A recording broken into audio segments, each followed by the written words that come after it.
1825 में, और वो 44 हाथियों पर 80 लाख मुद्राएं वसूल करके ले गया है। सोने के बंगाल को कैसे लूटा गया है उसका ये दूसरा एपिसोड है। इल्तुतमिश रजिया सुल्तान का बाप था ये। तो दिल्ली से इन लुटेरे तुर्कों की, फिर खिलजियों की, फिर तुगलकों की जो लुटेरों की फौजें आती थी, वो पूरा अवध, अयोध्या क्रॉस करके बिहार में अपना गोरखपुर रास्ते में आता था इनकी, फिर बिहार में दरभंगा पूरा क्रॉस होता था, और ऐसा 3 से 4 महीने की यात्रा के बाद ये लुटेरे यहां आते थे, और हर बारिश के बाद एक मुहिम होती ही थी। तो इस तरह से फिरोज शाह तुगलक के समय 1353 नवंबर 1353 से सितंबर 1354 के 9-10 महीनों के दरमियान ये बंगाल आया है, और इसने बंगाल में एक दला नाम की जगह पर कोई युद्ध होता है, एक दला, जिसका नाम बदल के ये आजादपुर करता है, और प्राचीन बंगाल की जो राजधानी थी गौड़, उसका नाम बदल के फिरोजाबाद करता है। नाम अपनी नेम प्लेट टांगना, नाम परिवर्तन। और एक बंगाली का कटा हुआ सिर लाइए, एक सिक्का ले जाइए चांदी का। तो इसकी जब डिटेल बही खातों में दर्ज हुई है तो 1,80,000 सिक्के वितरित किए गए। एक बंगाली के कटे हुए सिर, 60 कोस की रेंज में पूरी लड़ाई हुई है बंगालियों के साथ में फिरोज शाह तुगलक की। इस बीच में 1266 का एक जोरदार फ्रेम है, 1266 एडी। अब 2025 में से जरा आप माइनस करिए, 800 साल पहले पहुंचेंगे। बलबन का नाम अगर नहीं सुना है तो सुन लीजिए। बलबन एक गुलाम वंश का एक शासक हुआ है दिल्ली में, और इसने लगभग 22-25 साल दिल्ली को रौंदा है। और दिल्ली में इसने, तब तक ये बंगाल पे इनके लोग कब्जे हो गए थे। बंगाल में छोटी छोटी रियासतें हिंदुओं की थी, राजाओं की थी, लेकिन लखनौती में, गौड़, पंडुआ, ये जो जगह थी, यहां पर दिल्ली के लोग बैठने लगे थे, खिलजी, तुगलक, ये सब। तुगरिल खां नाम का एक व्यक्ति उस समय बंगाल पे राज कर रहा था दिल्ली की तरफ से। तो दिल्ली को वो हर साल अपना एक लूट के हिस्से का माल भेजते थे। तुगरिल ने विद्रोह कर दिया कि मैं स्वतंत्र शासक हूं, और अपने नाम का खुतबा उसने मस्जिद में पढ़वाया। बलबन को जब ये पता चला तो बलबन ने 2 फौजें बंगाल भेजी, लेकिन बंगाली लोगों ने, जिसमें हिंदू भी शामिल थे, तुगरिल का साथ दिया। तुगरिल के साथ हुए वो कि भाई तुम ही ठीक हो, अब ये बाहर के लोग और कहां हम और कटेंगे मरेंगे, अब तुम ही ठीक हो, तुम बने हो यहाँ पे, तुम्हारे साथ अच्छा हमारा रेपो है, तुम्हारे साथ अच्छे संबंध है। तो बंगाली, हिंदू, मुस्लिम जो भी उस समय कन्वर्ट हो चुके थे, उन सब ने तुगरिल का साथ दिया। बलबन की भेजी हुई 2 फौजें यहां से हार कर लौटी। दूसरी फौज में एक अवध में जो मुस्लिमों का हेड था अमीन खान नाम का, जब वो लौटा तो बलबन ने उसको अवध के दरवाजे पे ही फांसी पे टांगा कि तुम हार कर लौटने की हिम्मत कैसे हुई तुम्हारी। और तीसरी मुहिम में बलबन खुद आता है इस कसम को खाकर कि मैं बंगाल से तुगरिल को खत्म करके ही लौटूंगा, नहीं तो नहीं लौटूंगा। अब आप जरा सोचिए कि दिल्ली से निकलने के बाद उसकी ये 3 साल की मुहिम थी बंगाल में। 3 साल बाद दिल्ली लौटा है बलबन, लेकिन यहां आकर उसने जो काम किया है वो हम सबको जानना चाहिए। तुगरिल को जब ये पता चला कि बलबन खुद आ रहा है, तो तुगरिल खान ने अपना सारा सामान पैक किया, सोने चांदी जो भी खजाने में कीमती चीजें थी जो ले जा सकते थे, ट्रांसपोर्ट कर सकते थे, वो यहां से उड़ीसा की तरफ चला गया, जाने लगा उड़ीसा के रास्ते में, जो इतिहास में जाजनगर कहलाता है, जगन्नाथपुरी का इलाका। बलबन ने 10,000 लोग केवल आगे इस काम के लिए लगाए थे कि उसका सुराग पता करो, कहां गया, कहां जा सकता है वो बचकर। 10,000 लोग केवल इसकी खोजबीन में आगे चलते थे, 1 हफ्ते 2 हफ्ते आगे चारों तरफ। तुगरिल खां एक जगह कहीं उड़ीसा के रास्ते में एक सिक्योर, एक सेफ जगह पर, सुरक्षित स्थान पर, किसी नदी झरने के किनारे उसकी फौज आराम कर रही थी और वो वहां था। 45 लोग केवल उस टुकड़ी में थे बलबन के, जिन्होंने देखा कि तुगरिल का डेरा यहां लगा हुआ है। उन्होंने, बलबन का आतंक इतना था कि अगर हम केवल खाली हाथ सूचना लेकर पहुंचे तो मार दिए जाएंगे, कि तुम खाली हाथ सूचना लेकर आए हो, जिसके लिए मैं वहां से महीनों बारिश के समय में 12-12 दिन हॉल्ट करते हुए मैं यहां तक पहुंचा हूं, और तुम उसको देखकर खाली हाथ लौट आए हो। तो वो भिड़ गए कि अब मरे तो यहीं और जिए तो यहीं। तो वो उसके शिविर में घुसे हैं, और तुगरिल खां का पकड़ के उन्होंने धोखे से उसको, उसका सिर कलम किया है, और कुछ लोगों को पकड़ के तब तक और लोग आ गए। 3000 तुगरिल खां के 3000 उसके परिवार के, उसके भाई बंधु बच्चे, उनके सुरक्षाकर्मी, उनके सैनिक, उनके अधिकारी, ये सब 3000 लोगों को बंदी बनाकर बलबन के सामने लाया गया। लखनऊ जो बंगाल की मुस्लिम राजधानी बनी, जो प्राचीन गौड़ हिंदू साम्राज्यों की राजधानी थी, लखनऊ के 1 कोस लंबे बाजार में, मेन मार्केट में, अब 1 कोस हमारे यहां लगभग 2 मील के बराबर होता है, लगभग 3 किलोमीटर मानिए आप। 3 किलोमीटर यहां, मुझे पता नहीं कि 1 कोस की दूरी को किस तरह से नापते हुए, 1 कोस लंबे बाजार में, लखनऊ के मुख्य बाजार में दोनों तरफ फांसी के फंदे टांगे गए और इसके इन 3000 रिश्तेदारों को, इसके परिवार के लोगों को, इसके बच्चों को, इसके भाइयों को, इसके जो भी समर्थक इसके साथ में पकड़े गए थे, एक एक को टांगा पूरे लखनऊ के बाजार में। 1 कोस लंबे मार्केट की सड़क के दोनों तरफ फांसियां दी गई इनको, और वो कई दिनों तक लाशें लटकी रही, ये दिखाने के लिए कि दिल्ली की हुकूमत से बगावत की कीमत क्या चुकाई जाती है। ये सबक बंगाल सीखे। उनके कुछ हजार लोग और पकड़े गए, जिनको लेके बाद में वो 3 साल बाद लौटा है दिल्ली, और 3 दिन के अंदर दिल्ली में सार्वजनिक उनको मृत्यु दंड दिए गए। सार्वजनिक, जो आपने अभी हाल ही के वर्षों में सीरिया वगैरह में जो देखे होंगे, लोगों को किस तरह से पकड़ के, पत्रकारों को, सामान्य नागरिकों को कैसे कत्ल किए हैं, उनको जलते पिंजरों में बंद करके जलती हुई आग में उतारे गए, इस तरह से क्रूर ढंग से उनके अंत किए गए। तो जो तुगरिल खां के बचे खुचे लोग थे, उनको दिल्ली में जाकर सार्वजनिक मृत्यु दंड दिए गए बलबन के समय।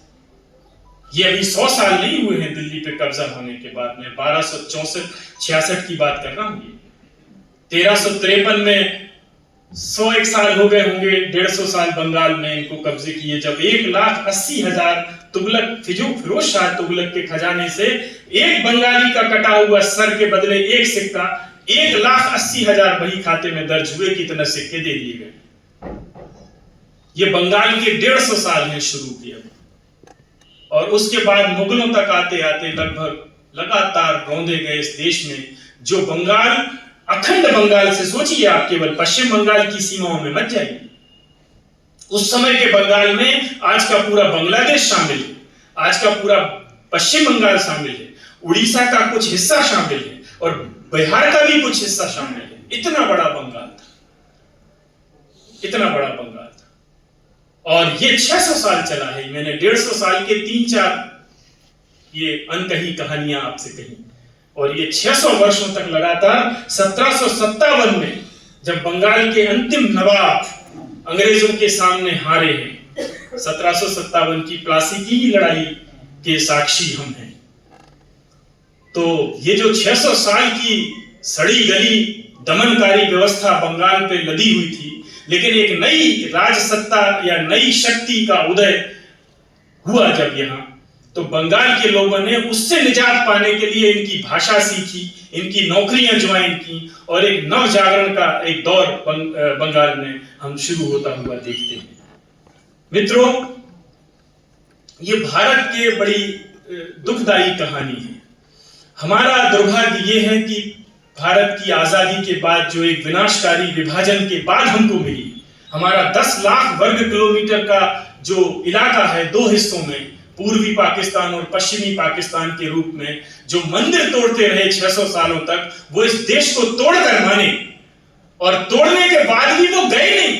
उसमें से ज्यादातर मुस्लिम लीग के लोग यहीं टिके रहे, और यहां उनको मंत्री से लेकर कुलपति तक सारे पद मिले हैं उन लोगों को, जो 2 दिन पहले तक इस्लाम के नाम पर पाकिस्तान का झंडा बुलंद कर रहे थे।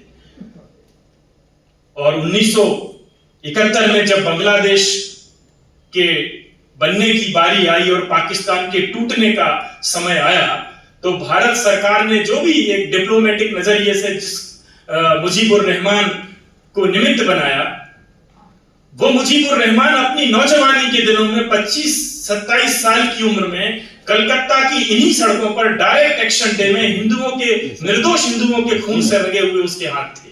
वो मुस्लिम लीग का झंडा लेकर कोलकाता के इस्लामिया कॉलेज और कोलकाता विश्वविद्यालय में उन युवाओं के जत्थों के, जो जुनूनी जत्थे, जो थोड़ी देर के बाद ही बस कत्लेआम के लिए निकलने वाले थे, 5000 लोग मारे गए, जिनकी तस्वीरें पूरी दुनिया में, अब तो इंटरनेट ने सब चीजों का पर्दाफाश किया है कि कैसे गिद्ध उन लाशों को नोचने के लिए कोलकाता की सड़कों पर, घरों की छतों पर बैठे हुए हैं। उस मुजीबुर रहमान के तो खून की भाषा जो जानते हैं वो उनके अंत भी अंततः खून से ही होते हैं। 4 साल बाद वो उसके पूरे परिवार का कत्ल हुआ, उन्हीं के लोगों ने किया।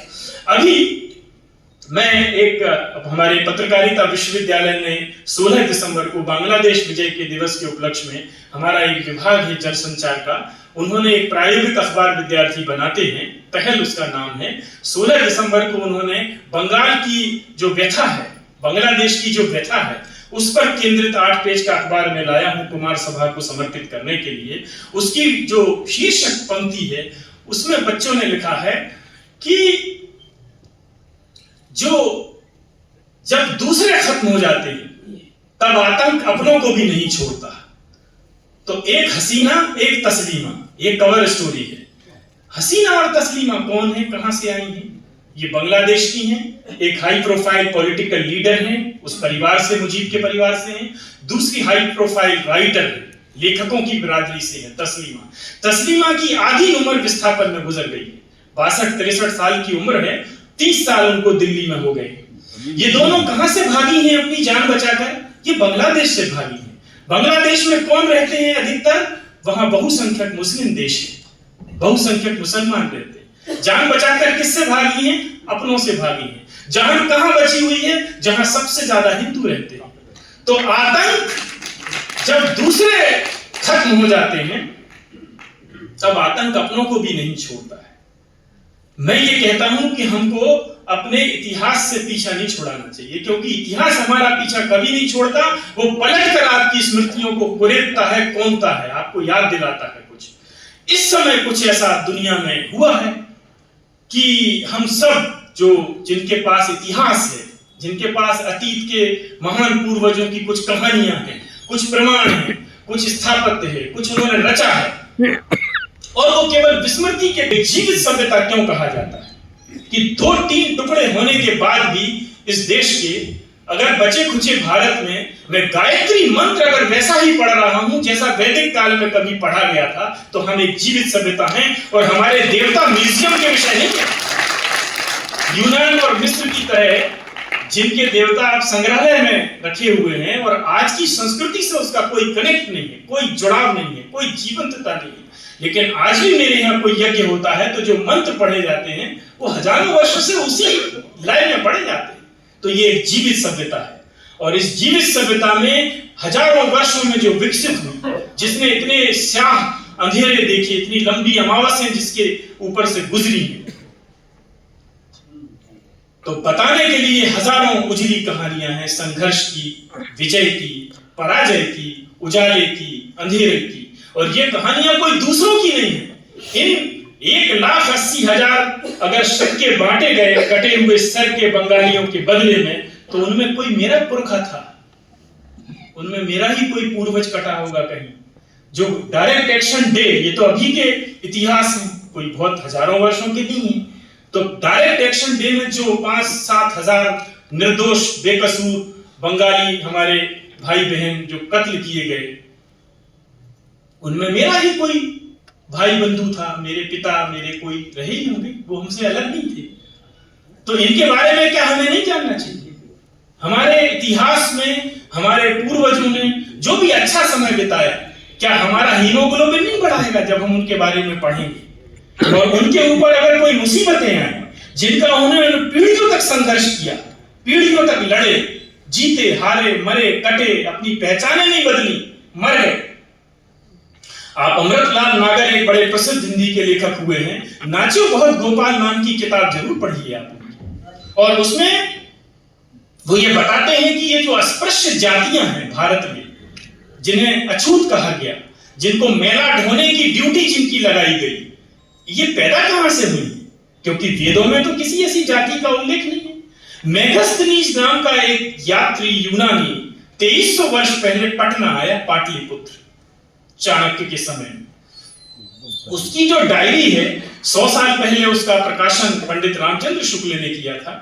और मेगास्थनीज अपने अपने किस्सों में भारत के समाज के चरित्र के बारे में लिखता है तो वो 7 श्रेणियों के नागरिकों का विवरण देता है, जिसमें कहीं कोई उच्च या कहीं कोई निम्न ऐसी किसी जाति का उल्लेख नहीं है।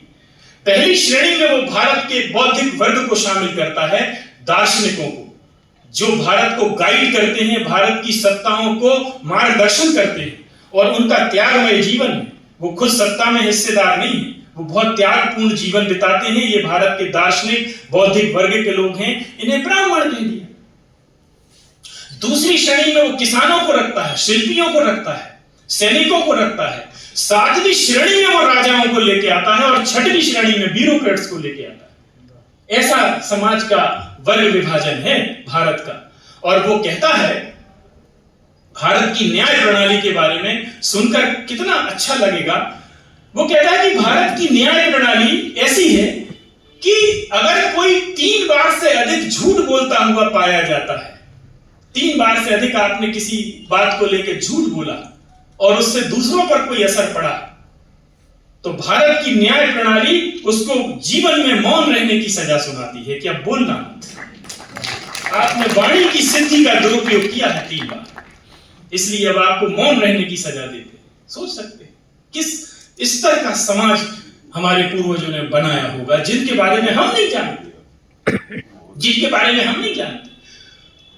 तो ये सारी जो पूरे भारत की यात्रा है, भारत ही अपने आप में एक पूरी यात्रा है। मैं 2010 से 2015 के बीच में जब मीडिया में था, अंतिम मेरे जो 5 वर्ष थे, मैं एक अखबार में एक ऐसी भूमिका में था जब मैंने भारत के कोने कोने की लगातार 8 बार परिक्रमाएं की, लगातार 8 बार केवल यात्राओं में रहा हूं और बाहर से कुछ कहानियां ऐसी अलग अलग समाज की, राजनीति की। मैं बंगाल भी कई बार आया हूं, जब प्रणब मुखर्जी राष्ट्रपति के रूप में उनका नाम आया तो मैं उनके गांव गया था, बीरभूम जिले के मिराती नाम के गांव में उनके परिवार में उनके लोगों से मिलकर आया था और एक बड़ी स्टोरी मैंने की थी कि प्रणब दा का बचपन कैसा था।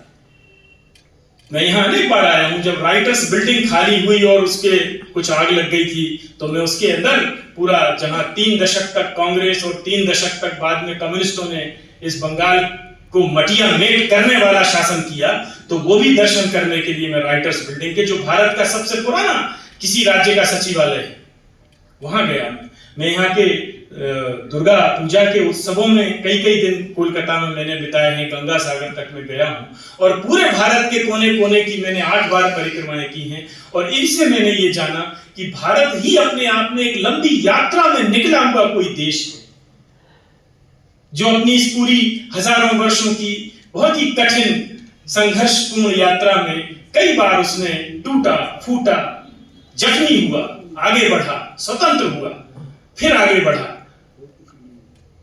और हमारे पूर्वजों ने उसको बनाया था। वो बनाने वाले कोई दूसरे लोग नहीं थे जो इस देश को बना रहे थे, इसमें ऐसी परंपराएं जोड़ रहे थे, जिन्होंने ऐसी मिसालें कायम की कि जिनके बारे में जब 250 साल अंग्रेजों का शासन यहां रहा है और वो बंगाल से शुरू हुआ है 1757 के बाद, तो 1780 के बाद से लेके पूरी 1890 तक लगभग 100-150 साल तक जो 20-22 साल के दूर दराज लंदन के सामान्य परिवारों के युवक भारत आए और उन्होंने यहाँ के खंडहर देखे। वो यहाँ सारनाथ गए, बनारस गए, गौड़ के प्राचीन बंगाल के उन्होंने खंडहर देखे। नालंदा में अलेक्जेंडर कनिंघम मैकेनिकल इंजीनियर था, फौज में 2nd लेफ्टिनेंट बाई जॉब था, बाई एजुकेशन वो मैकेनिकल इंजीनियर था। लेकिन 42 साल की उम्र में जब वो फौज से रिटायर हुआ है, उसके पहले भारत के पुरातत्व में घुस गया। जैसे जेम्स फर्ग्यूसन स्थापत्य में चला गया, उसने भारत के पुरातत्व को समझा। वो बौद्ध स्मारकों में गया और उनका जो डॉक्यूमेंटेशन उसने किया है वो जरूर पढ़िएगा, हम सबको पढ़ना चाहिए। 42 साल की उम्र में जब वो फौज से रिटायर हुआ तो उसने ब्रिटिश सरकार को एक पत्र लिखा और उसने ये लिखा कि हम यहाँ के शासक वर्ग के लोग हैं, हम भारत जैसे प्राचीन सभ्यता के देश में शासन करते हैं, तो हमारी कुछ ड्यूटी भी है इसके प्रति, हमारे कुछ कर्तव्य भी हैं। ये हजारों वर्ष पुराना देश है, यहाँ हजारों वर्षों के पुराने महान निर्माण कार्यों के खंडहर जगह जगह बिखरे पड़े हैं। इनको संरक्षित करना हमारा काम नहीं है, उसने कंजर्वेशन शब्द का प्रयोग नहीं किया, क्योंकि वो ये जानता था कि अगर संरक्षण का उपयोग करूंगा तो फाइनेंस वाले फाइल अटका देंगे कि ये खर्चा हम क्यों करेंगे, हमारा क्या काम है इनको बचाने का, इनको संरक्षित करने का, हजारों स्मारक ऐसे पड़े हुए हैं, ये हमारा काम नहीं है। तो उसने ये पहले लिखा कि संरक्षित करना हमारा दायित्व नहीं है, लेकिन अगर हम यहाँ के शासन में हैं तो हमको एक सूची जरूर बनाना चाहिए, एक सर्वे करना चाहिए कि कहां कहां क्या क्या बिखरा पड़ा है, कम से कम एक नॉलेज में आएगा, एक प्रकाश में आएगा। ये बहुत बिना बजट का काम है, इसमें कोई खर्चा नहीं होना है। हमारे जो ब्रिटिश अधिकारी पूरे देश में काम करते हैं वो अपने अपने जिलों की सूचियां बना लेंगे, एक इस तरह का काम है। और उसने लंदन में अपने मित्रों, प्रभावशाली मित्रों का उपयोग करके लॉबिंग की कि मैंने ऐसा पत्र वायसराय को लिखा है, इसमें मेरी मदद करो। 1871 में मित्रों आर्कियोलॉजिकल सर्वे ऑफ इंडिया नाम का 1861 में एक विभाग बना। ये अकेला ही ऐसा विभाग है जिसके नाम में ही सर्वे लगा हुआ है, क्योंकि उसने सर्वे लिखा था। अलेक्जेंडर कनिंघम 21 साल की उम्र में भारत आया था और उसका पहला डायरेक्टर जनरल बनाया गया एएसआई का। और एएसआई का डायरेक्टर जनरल बनने के बाद उसने दिल्ली में या कोलकाता के वातानुकूलित भवन में किसी साहब की तरह अपना जीवन नहीं बिताया। उसने अगले 1.5-2 दशक तक फिर भारत की आर्कियोलॉजी में गया। आज स्वतंत्र भारत का मैं बहुत बड़ी जिम्मेदारी से ये बात कह रहा हूं, स्वतंत्र भारत के सभी राज्यों के पुरातत्व विभाग स्टेट गवर्नमेंट के अंडर में जो आते हैं, और ASI archaeological survey of India जो इसी नाम का एक विभाग है केंद्र सरकार का, इन सब ने मिलकर ही जितना काम नहीं किया होगा जितना अलेक्जेंडर कनिंघम अकेला करके गया है भारत के पुरातत्व के लिए। उसके शिराओं में भारत का रक्त नहीं था, उसके माता पिता भारतीय नहीं थे। वो लंदन के दूर दराज इलाकों से कुछ 25-50 हजार पौंड इकट्ठे करके कहीं घर बना लेंगे, सेवा पूरी होने के बाद में अपने परिवार का भरण पोषण करेंगे, इस लक्ष्य से आए थे, एक अच्छे पैकेज की नौकरी के चक्कर में। लेकिन भारत की सभ्यता के अवशेषों में जो 600 सालों से केवल रौंदे जा रहे थे, अंग्रेजों ने जो आके भारत को देखा है, अखंड भारत को, वो कोई बहुत वैभवशाली भारत नहीं था, वो बहुत कुछ नष्ट भ्रष्ट हो चुका था प्राचीन भारत। लेकिन उन युवाओं ने जब इस भारत की उस पुरातनता को, सनातनता को, जब उन खंडहरों में, भाषा में, लिपियों में, शिलालेखों में, स्थापत्य में, मंदिरों में, महलों में, स्तूपों में, खंडहरों में, गांवों में, शहरों में, दूर दराज तक जाकर उन्होंने देखा तो उनकी तो आंखें फटी गई। और मैं जब उनके विवरणों को पढ़ता हूं मित्रों, तो मुझे ऐसा लगता है कि हमारे जो ऋषि थे वो ये जानते थे कि इस देश को जगाना बहुत जरूरी है, तो उन्होंने वहां जन्म लिया है युवाओं के रूप में, और यहाँ वो नौकरियां करने के लिए अपना पुनर्जन्म लेकर यहाँ आए, क्योंकि उनको पता था कि यहाँ पैदा होंगे तो ऐसे ही होंगे जैसे हम, अपने इतिहास से कटे हुए, अपनी स्मृतियों से भटके हुए एक ऐसा समाज जिसको अपने बारे में कुछ पता नहीं है। तो मैं कहता हूं कि आप आजीविका के लिए कोई भी विषय ले लें, आप इंजीनियरिंग पढ़ें, आप डॉक्टरी पढ़ें, आप लॉ की डिग्री ले लें, आप सिविल सर्वेंट बन जाएं, आप बिजनेस करने लगें, आप फार्मिंग में चले जाएं, किसान बन जाएं, आपकी पॉलिटिक्स में रुचि है, राजनीति में आ जाएं, अपनी आजीविका के लिए किसी भी विषय में चले जाएं। लेकिन इतिहास का पढ़ना सबके लिए अनिवार्य होना चाहिए। एक डॉक्टर जो मेडिकल कॉलेज में पढ़ रहा है, उसकी एक अनिवार्य कक्षा इतिहास की होना चाहिए, एक अनिवार्य कक्षा। इंजीनियरिंग कॉलेज में, आईआईटी में पढ़ रहे हैं, बहुत अच्छी बात है, एमबीए कर रहे हैं, बहुत सुंदर, लेकिन भारत के इतिहास को पूरा पढ़कर निकलिए। भारत का इतिहास सबको पता होना चाहिए, यह अनिवार्य होना चाहिए, क्योंकि अगर आप बिना इतिहास पढ़े जीवन में किसी भी क्षेत्र में आगे बढ़ रहे हैं, तो मैं ये कहता हूं कि आप एक ऐसी इमारत की तरह आगे बढ़ रहे हैं जिसकी कोई नींव ही नहीं। इतिहास आपकी नींव है, उसकी ऊपर जो इमारत खड़ी होगी, फिर आप कुछ भी करेंगे समाज जीवन में, आप कुछ अलग ही कर रहे हैं।